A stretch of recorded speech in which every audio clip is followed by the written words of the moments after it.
WGSN because our belief, and in fact not just our belief, our knowledge is that you cannot decide what fabrics we should be using to make garments or household items until you fundamentally understand your consumer. And we're going to do it this way. Right, okay, hold on. Is it better? If I move the mic, like here, can you hear me there? Like this? I feel a bit stupid standing here holding the microphone like this. What do we think? Should we go for the big one? I'm going to try for the big one. Okay, I'm going to walk the mic.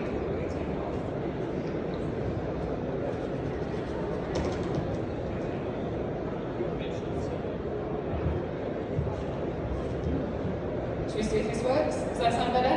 Much better. Okay, alright. We'll just pretend this is a little accessory now rather than something else. Okay, so some of you heard that, some of you didn't, but we're going to fast forward into talking about our future consumer. So, as we look forward to 2025, which I realise is not that far away right now, we're looking at seismic shifts that have really been influenced by what's gone on in a very complicated world over the past few years.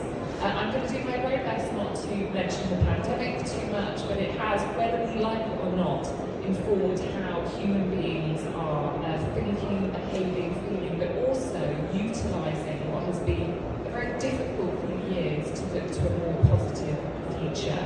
And I think what's really exciting and interesting about being in India this week is how far ahead you are of so many other countries in thinking about how you can utilise what's happened to imagine and create a much more positive future.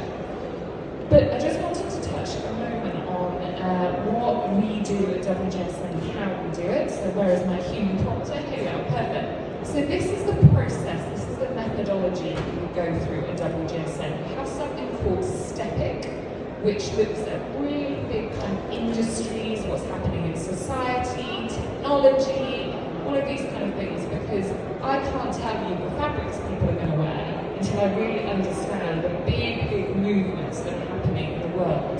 So we're looking at all these inputs right across the globe.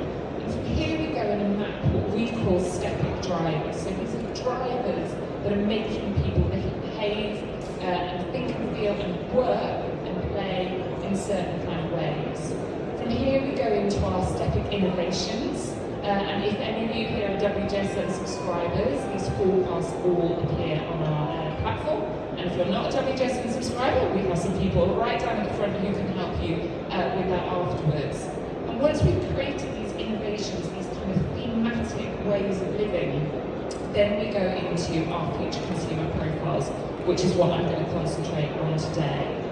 So let's start with the sentiments that are driving the consumer. So these are things that we are feeling now that are editing the way that we behave.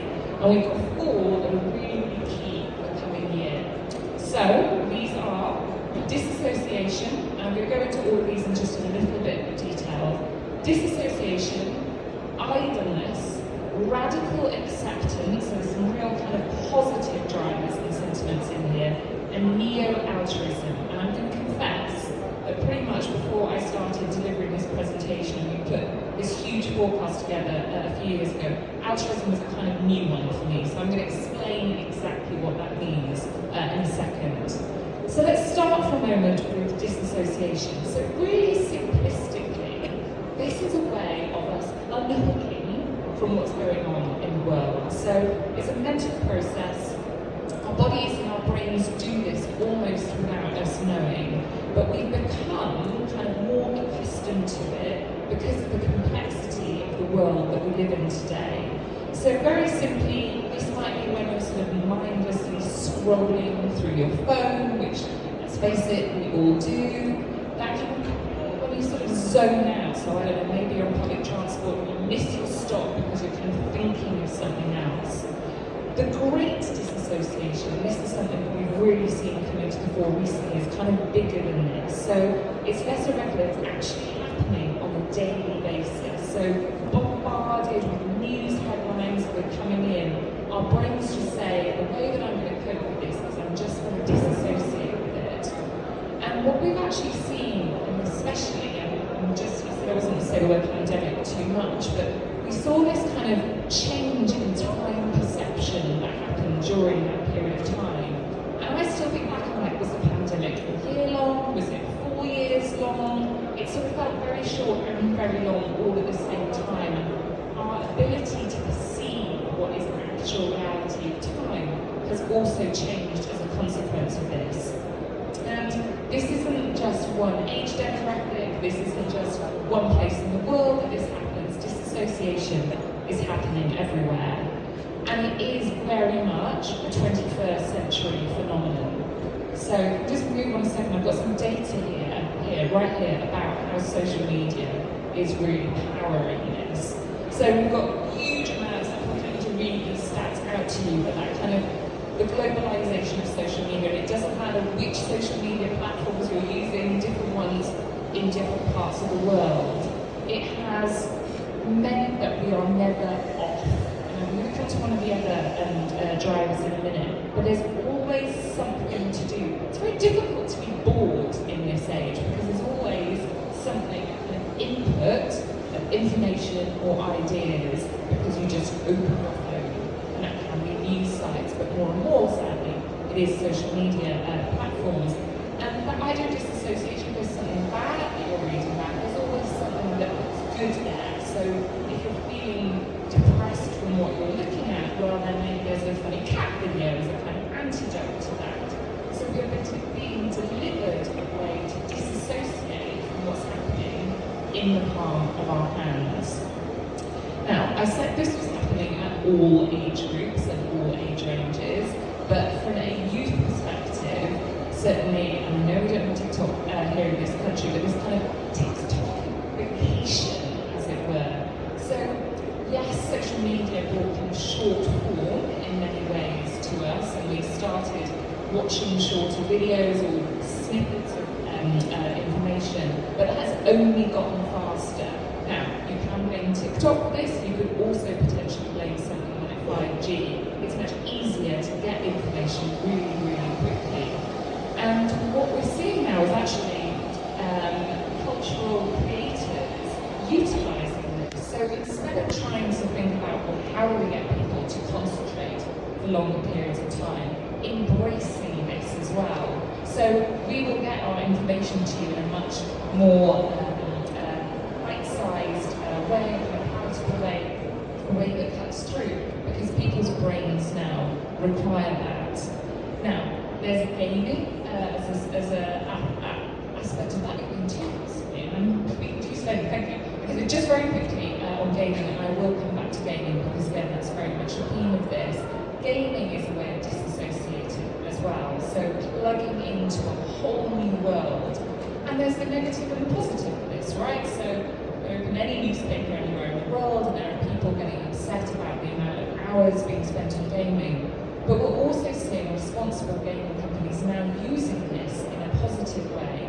And actually back in the UK, there are some charities and medical trusts now who are using gaming as a way of helping people with Alzheimer's and depression. So for every negative that I'm going to talk about today, there's definitely a positive on the flip side of that. Okay, so let's go on to the second sentiment, which is idleness. Now, if you just see that, especially sort of emblazoned up on the screen, idleness is seen, or has been seen, as a negative, right? So if you call someone idle, it's someone that you perceive isn't really doing much with their time.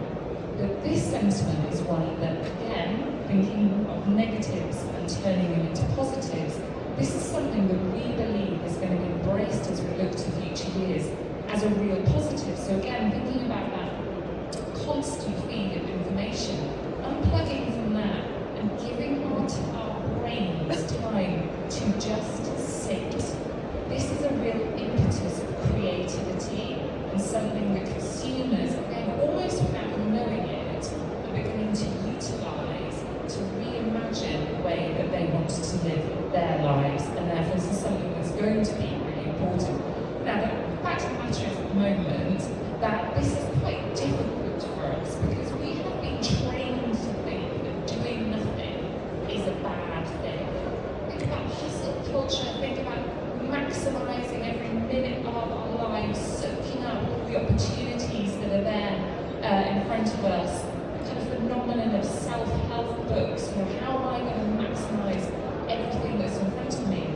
then here's a social media influencer talking about this. You know, I feel like I've got to be doing things all the time if I'm going to get ahead. Idleness is the opposite of that. Idleness is saying, I'm okay with not overachieving. I'm okay with taking my time to get to where I want to get to.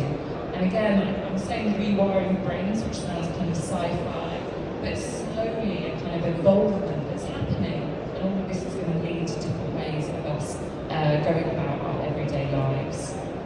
So the third consumer sentiment that I've got here is radical acceptance. And I think this is one that I really see taking place when I'm here in India this week. So we're going through what is labelled by health organisations, governments, and certainly trend forecasters a poly crisis at the moment. So there's lots of bad stuff happening.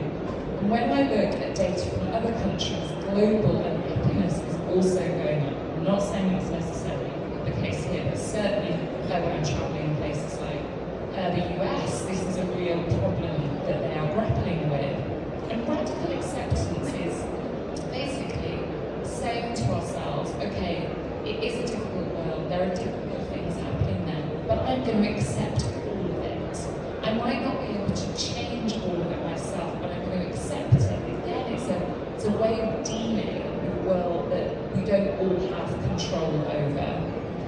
And there are lots of different kind of manifestations in this, and one of this is conscious hedonism, and I really like this. This is like, okay, things might not be perfect, but I'm still going to really enjoy the life that I've got. I'm still going to enjoy doing things, but there's going to be a kind of add-on to that. So I want to go out and party, I want to go out and enjoy myself, but I want to do good at the same time.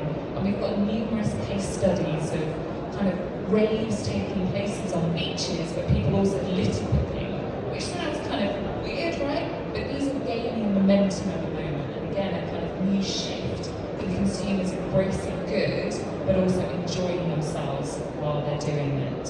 And then moving on from this, so I'll go one more slide over, is a kind of new aesthetic that is being born out of this, and this is hopefully one of these kind of little threads that you can see when I'm talking about a big consumer movement, but how that's going to filter down into how we market our brands, the kind of colours that we might be thinking about. So this again is a kind of, it's an antidote to that. So I want to, enjoy what's going on around me, but I also want to reject maybe the way that we have thought about this in the past. And we're certainly seeing these new aesthetics coming through, this real kind of colour clash, because it's something that uplifts and makes us feel great about ourselves.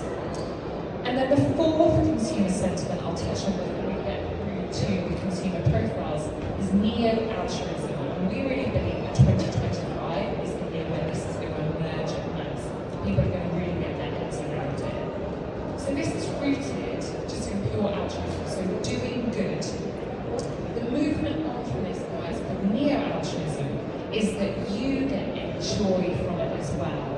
So we've had an awful lot of people doing good, but doing it to have a kind of badge of honour, and again, social media is something that has really driven this. So celebrities proudly proclaiming that they have donated to charity, or maybe not even donated to charity, donated their time and their voice to good causes. And that's good, and there is something about that, but that kind of activism, which doesn't really require any effort, we believe that's on the way, and that's going out now. Consumers, fans of these individuals have kind of seen through that, and they want something that has more substance in it, and this is where altruism really comes into it. So it's putting your time where your voice is, but then getting joy from seeing how that positively affects other people. So how does that manifest itself on a kind of normal basis? So maybe not just changing the world, but doing small things. And one of these is other care. So I've stood on stages in previous years, I've talked a lot about self-care. I mean, the hashtags on self-care through the roof now. Everyone can use it as a justification for spending time on themselves. We believe self-care is disappearing and other care is what's coming in to take its place. And And again, that comes back to this neo-altruism, because doing something good, caring for others, also make the individual who's doing that feel really good as well. So again, you can kind of see this kind of positive manifestation, this positive antidote to what's going on in the world around us. So that's the big sentiments, the four big sentiments that we have been tracking for a number of years now, that have fed through into the four consumer profiles that we believe are going to be really big and key come 2025. Now, before I go into these, I will often get asked, and I'm going to preempt this question, well, what does this mean in terms of age? Why are you not talking about Gen Z or alphas or boomers? Or why are you not talking about the European consumer or the Asian consumer? The way that we research when we put these together is we're looking at numerous different inputs from different age groups, from different parts of the world, and these are kind of really broad categories that then you can utilise to hone in on what that means for brands or the companies that you might be working for. So we've got four future consumers: the new-nihilists, the reductionists, the timekeepers, and the pioneers. And we're just going to talk briefly about all of them. These groups are not isolated, okay? So there will be overlap between them. And just because you might identify with one or another doesn't mean that that doesn't change over time. And again, for those of you who utilise WGSN on a regular basis, we publish Future Consumer every single year, and what we will always do is make sure we make a kind of connection between consumer profile groups that have come in the years before, because we all continue to evolve. And so our 2024 profiles have really fed into these. It doesn't sort of stop on the 31st of December and we become whole new people come the next year. So let's think about the new nihilists to begin with. So in that complicated world that I've been talking about, that we will be living through for some years, this cohort is finding meaning where there is. So this is probably maybe the less upbeat or the less positive of the four profiles that I'm talking about today. But it doesn't mean that they don't care, because nihilism, if you look it up in the dictionary, that's a rejection of things. It's a rejection of purpose, it's a rejection of value. But the new nihilists are saying, okay, we reject what's gone beforehand, but we believe that there is a way of finding meaning within that. So they are less concerned with what people think about them. They're less concerned about trying to make a statement in the world. They are concerned about finding meaning, maybe on a micro level, and that's why we find them really, really interesting. They also think that if there's nothing kind of left to lose, then why not try and come up with new systems and new ways of living their lives? So, optimistic nihilism. So this is an emerging concept. I've talked about that a little bit in the past if you've ever heard any of the WGSN presentations. This is emerging, and it kind of touches on what I just said. So if life is meaningless, then possibilities are limitless. So it's about not being curtailed by the way that society or the kind of family that you've been born into, or the religion that you've been born into. This is a way of still finding meaning within all of this. And similar to hope punk, so this kind of cultural new movement that's so on trend at the moment. This is about a kind of spirit of rebellion, but still caring as well, which comes back to the last of those sentiments that I was talking about just a moment ago. And so I'm going to go and you're going to see this with every one of the profiles, just a few engagement strategies. So the first engagement strategy for this particular group are co-ops. So this is thinking about a new way of putting business, especially retail, together. And I think this is quite interesting for the audience here and at this amazing trade show today. So decentralized autonomous organizations, so these are coming to the forefront right now. So this is kind of taking power out of the hands of really big corporates and bringing it down into more of a kind of community level. And what we believe we'll start to see in 2025 is a kind of retail version of that. So communities coming together and saying, well, we want to make sure that the products and the businesses that we value get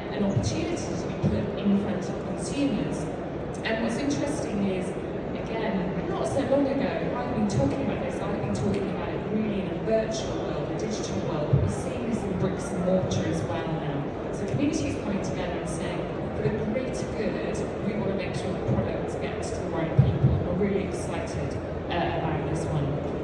The second one is about how localization is going to drive local commerce.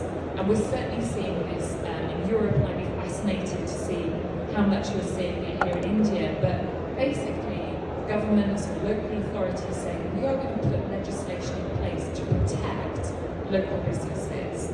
And again, this is in a world which big brands have managed to take kind of great swathes of economies and make it very difficult for entrepreneurs to get ahead. This is where governments and legislators can come in and say, no, we're going to make it easier, we're going to make it more difficult for the big conglomerates to come and disrupt. And instead, we want to empower entrepreneurs. And we're seeing even kind of this, so I'm talking about this from a retail perspective, but as you can see, the kind of print that I've got on the screen here, this is also a way to protect the environment as well. So there's multiple positive aspects to where legislators are getting their act together to protect local. And then another engagement strategy here. So this is, you'll feel like I'm kind of going from kind of big point to big points. This is about values-based UX. So if I just talked about when people's creating stores, this is about a different way to connect with this particular consumer. So this is less about, well, I'm going to cut the price of the product to make me want to buy it. This is more about what value do I think that you also share with me, and that's what I'm going to put in the forefront. That's how I'm going to persuade you to buy my product or connect with my brand, because we're going to see eye to eye on a particular value. And that value might be the environment, that value might be thinking about charities that you both support or you feel a kind of a kinship with. But it also might be about just making people feel good. And that's the example that I've got up on screen here. So you can log on to this website and it's what do you want to feel like today? Do you want to feel relaxed? Do you want to feel upbeat? Do you want to feel sleepy? And then they will give you products that align to that value. We're seeing quite a lot of investment in this as well. So it's just a new way of you finding what you want, and it's a new way of brands connecting with you in that way. Okay, so that's the new nihilists. We've been keeping up, whipping through these. We're now going to go into the reductionists. So again, it sounds like quite a negative word, reduction. There's this kind of sort of shrinking of people's worlds, and actually it's the opposite of that. So the reductionists, rather than thinking about communities, which has been so key recently, they're thinking about how can they build networks. They are disappointed in themselves for the amount of time that they are wasting in a virtual world. So these are the people who consciously realise they're spending a lot of their time scrolling through their phones and they're not learning and growing as a consequence. So instead what they want to do is create new networks. They are valuing their time and their family's time in very different ways. And this is about kind of rejecting the outsourcing thing. So I'm not going to ask someone else, I'm not going to utilise a service to do that. I want to now be more hands-on the way maybe that I'm bringing up my children, or the way that I am thinking about products that I'm going to buy. It won't be about who can get it to me quickest, it's about if I'm going to spend my money, how is that investment going to be made? So, this is where we do definitely get into the fashion space, and some stats I've got here in terms of apparel consumption. This is really key for lots of the topics that have been spoken about here this week. So, we are not buying less. There is lots, and I've even got kind of quotes in here from consumers who complain that they do want to buy less, buy better. All the data is showing we are still buying more. And that is not good for the planet unless it's done in a really, really responsible way.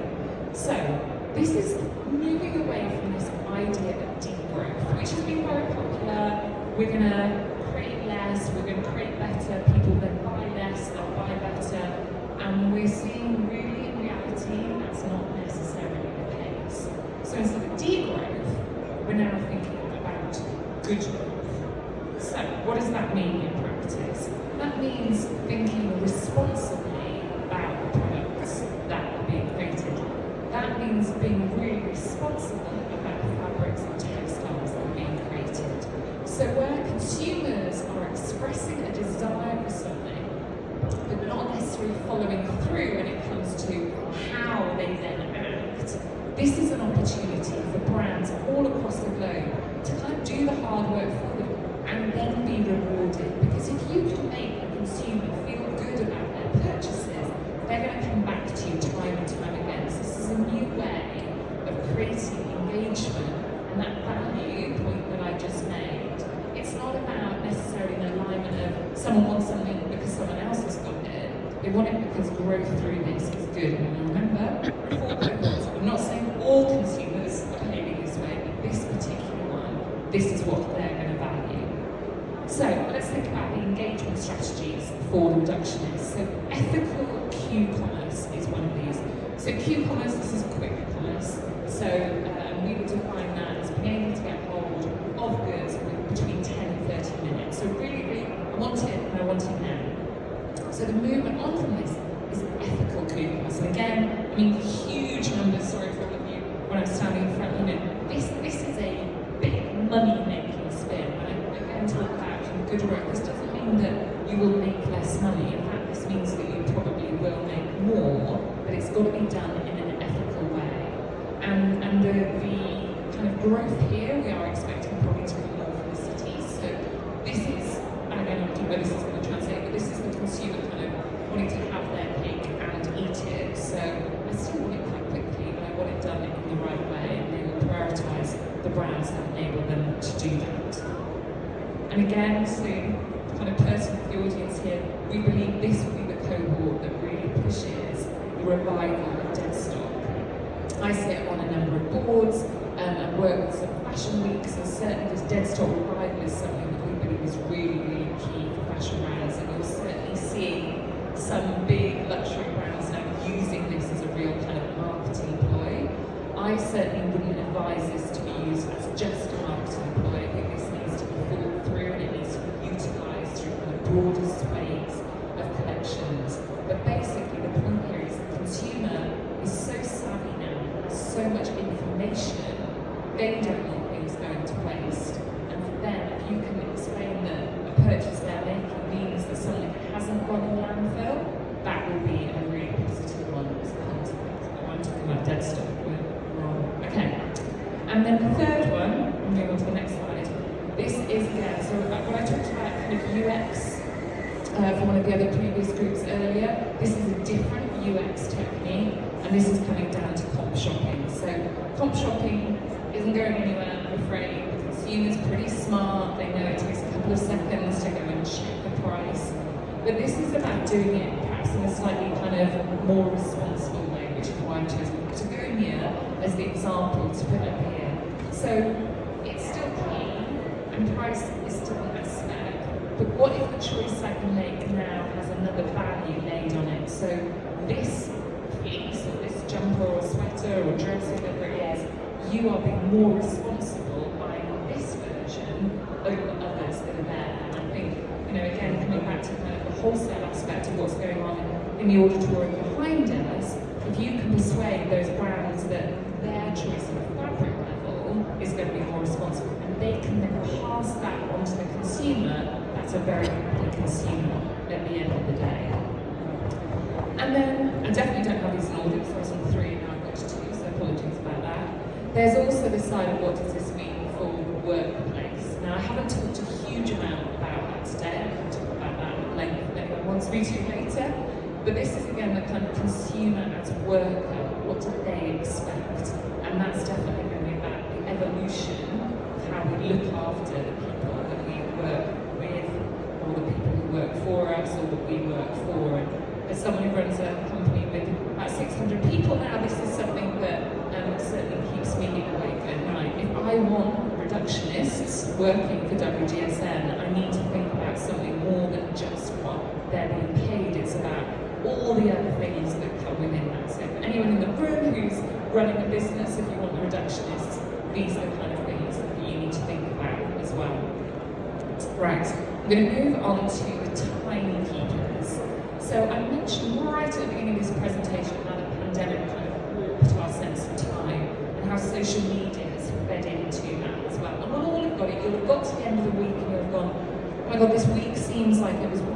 long. But it also went really, really fast as well. And that's this kind of result of us putting so much into our lives. So the timekeepers are kind of pushing back against that. They want to reclaim parts of their lives in a different way to the previous cohort. So they're rallying around that snippet culture. They don't want the short form videos. They don't want the kind of little inputs of information. They want to take time to get to know a brand. They want to take time to make decisions about the purchases that they're making. So there is, I'm afraid, a pandemic data point on the next slide here. So again, I said that this isn't about particular different age groups here, but certainly for a younger demographic, the pandemic has literally rewired people's brains. And the timekeepers of the group are kind of pushing in that place. No matter what age they are, the younger ones are saying, I acknowledge this has happened and I feel it's on me to change that. And parents of the demographic are also thinking about ways that they can really help their children get past this. And then there is also the fact that we are all living much, much longer. So if you know that you have a longer life ahead of you, that also changes how those steps through life are going to evolve as well. So I've got a husband who's turning 50 this year, who's quite stressed about this fact. So I'm doing, 50 is the new 40, and then, 40 is the new 30. We've got so much longer now, which means multiple different careers. It means even more time to do the things that we want. The timekeepers really acknowledge that. They're not trying to cram everything in quickly. And I'm going to move on to the next one. Let's jump through into the engagement strategies. So the first of these, we're calling the need for speed. So remember the last cohort? They are, I want to take my time. This one, okay, I want to protect my time. And so they're looking to brands or services who can give them what they need nice and quickly. They're less worried about the values. So I'm sure we'll get to the end and there'll be some questions. These are not contradictions because these are different kinds of people. And my counselling on this is always to think about which of these cohorts are you going after. And I'm sure, because I can see some kind of heads nodding at different times, these kind of consumer profiles, you're going to identify more strongly with one than the other. These want to get to the service more quickly. And this isn't about everything in their lives. This is about the things that they don't prioritise, because if they can make their shopping decisions more quickly, then that might mean that they've got more time to spend with their family. Or it might mean they've got more time to spend on other things like travel. I'm not going to talk, for a long time about this. I can't imagine we've got any travel professionals in the room, but we're seeing or predicting a big rise in timeshares as an example. So if I want to really protect the great times in my life, I want to visit different places, and timeshares as a consequence is something that is going to be certainly a great area of investment. And the third engagement strategy is time as currency. So this cohort have gone, okay, I'm spending quite a lot of time online, and if I'm going to give you my data, if I'm going to give you my eyeballs, then I expect to be rewarded for it. So again, it's this, they put value on their time, and therefore if you're going to sap some of that, they want something in response. And so we're seeing ones like this, so 8, which is We Are 8. It's an Australian social media platform, and they will reward people for the time they spend watching videos and those kind of things. And I think what's most interesting actually about this is how it might well have other social media platforms evolve their offerings. So little startups like this can actually have a really big impact for all of us, because it will change interfaces of the other social media profiles. Okay, and we're going to go on to the pioneers. So this is our next cohort, and I love the pioneers. So if you're looking for a cohort who do want to change the world, the entrepreneurs at heart, it's the pioneers.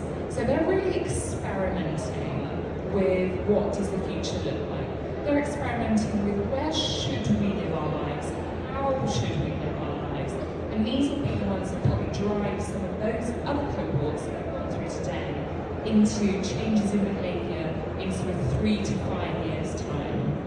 So they are the ones that are leading the Great Migration, and we've definitely seen a lot of that. And again, a bit of a pandemic cliche, people leaving the big cities, lots of people then flocked back to the big cities.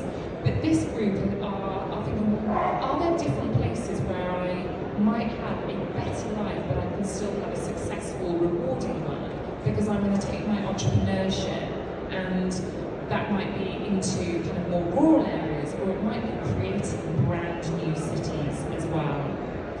So, digital nomads, again, my God, that's not a new trend at all. Again, this was here way before the pandemic, it's here now. But the numbers are still increasing. Technology has enabled this. And again, this is a great opportunity in terms of apparel. It's a great opportunity when it comes to textiles and fabrics, because if people are living in different parts of the world, if they are going about their normal daily practices, so thinking about work, thinking about leisure, but they're doing that in different places because they move around a lot, they need different products as a consequence.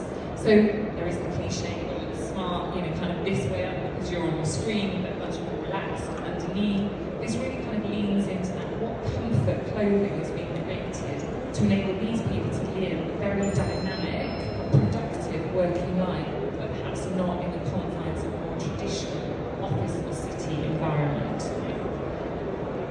And this one's a little bit complicated, so just kind of get ready for the explanation on this. So I've talked about community, I've talked about networks and how those are evolving. This is a step on. So remember, this group, these are the pioneers, they're a little bit more out there. And their idea of community building is very much around what we call the MVC, so minimal viable community. So you all know about minimal viable products, a kind of beta version of something. They're thinking about that, but they're thinking about that for communities, so how people get together, how those are put together. And there's really interesting kind of startups in this space at the moment, both from a business perspective, so how can we create community that maybe sells together or creates together, and it gives entrepreneurs a new way of getting scale very quickly, but they're not going to take years to get there. They're going to experiment with what's viable right here, right now, test and learn, if it doesn't work, move on to something else quite quickly. And this is where kind of Web3 and the metaverse still comes in. So if this had been 2 years ago, I'm sure I'd been asked to talk about the metaverse. Everyone wanted to talk about the metaverse, and everyone stopped wanting to talk about the metaverse. The metaverse hasn't gone away. There is still a huge amount of money to be made, and money being made in that world at the moment. It's still nascent, right? This is not at mass at the moment, but we are still seeing the entrepreneurial individuals and consumers and startups taking advantage of that. And it's not just kind of the startups, you've got big brands like L'Oreal investing huge amounts in making sure that they've got the right technology to take advantage of this. $5 trillion up for grabs here. So this again might be something that you need to worry about and think about now, but it's coming, and we're certainly advising brands to ensure that they keep on educating themselves about this world. And you're seeing big fashion professionals leaving some of those kind of household brands to create startups in this space. And certainly we as an organisation are being asked by big fashion brands and big technology brands to think about the outfits that avatars will be wearing in this world. What are the colours that should be being used in the metaverse? Because it's not as simple as this is what's going on outside and then it's going to translate to a virtual world. So kind of keep your finger on the pulse here, especially for brands who want to imagine that kind of future universe and how you might fit into it. And there's another part of involvement here when it comes to commerce. So this is G-commerce, so I talked about gaming briefly earlier. This also is an industry that is continuing to grow. It's not going anywhere. And I talked here about youth-focused brands, but I don't think actually it's just about youth-focused brands. I had a brilliant talk from a head of brand at a yoga legging company that is usually worn by women of my age, so 40-something women love this brand. It sells very, very well, especially in the States, and they started experimenting in the metaverse. And I think she said it was something like the first fortnight, sold more virtual yoga mats than they did real ones. And the reason was mums were going online with their children who, I want to go on Roblox, or, I'm playing this world, and they're kind of going on with their children to sort of help them get set up. And they're going, oh, I can buy this particular brand of, that's only costing me a couple of dollars. And so in that first format, they sold more online. So this isn't just about kids. This is also about anyone who interacts with kids, which is quite a lot of us. So this is evolving. There are opportunities there. And those yoga plants need to look a certain way. And the textile industry are going to be the people who decide what that looks like. This is also an evolvement of creative culture. So I don't want to talk too much about influencers. I've got quite a few opinions on that. This is a movement for this particular cohort, where it's not just about, oh, I saw someone wearing something online and I want to buy it. This isn't just about brands tying up with certain kind of influencers. This is actually about influencers being the retailer. So this is kind of, you can still see that step as this has evolved. So I'm afraid, whether you like it or not, I might not like it, influencers aren't going anywhere.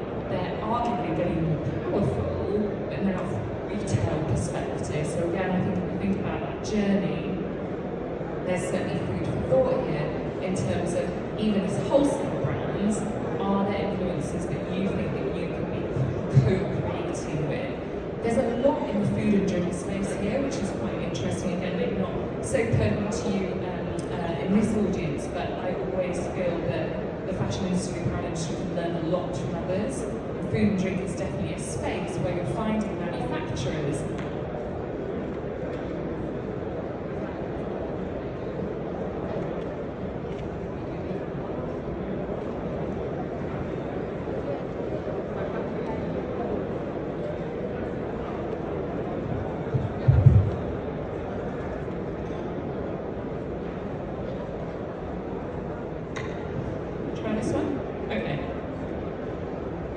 getting a little bit bored and they've decided it's time for me to stop talking. I'm nearly there, I promise.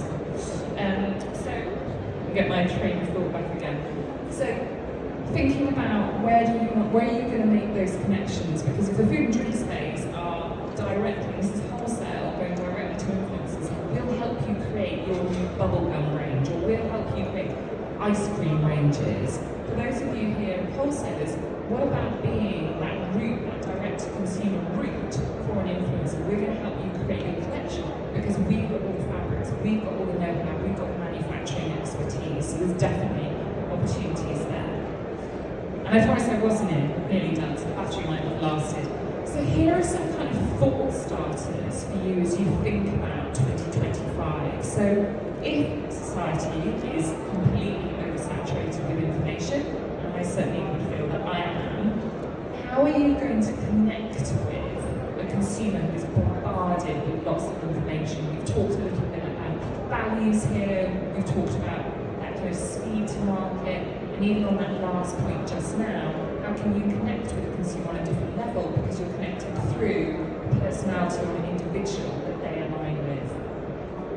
What's your strategy for good growth? So if we're not buying less, but we want to buy good, what's your strategy for good growth in there? So from a sustainability perspective, what are you doing that can really kind of cut through all the noise? And there are so many amazing examples out there that I've seen in these past few days. So those kind of messages, we believe, will resonate. They're not just going to resonate with consumers, they're also going to resonate with brands who want to be in that position to harness that good growth.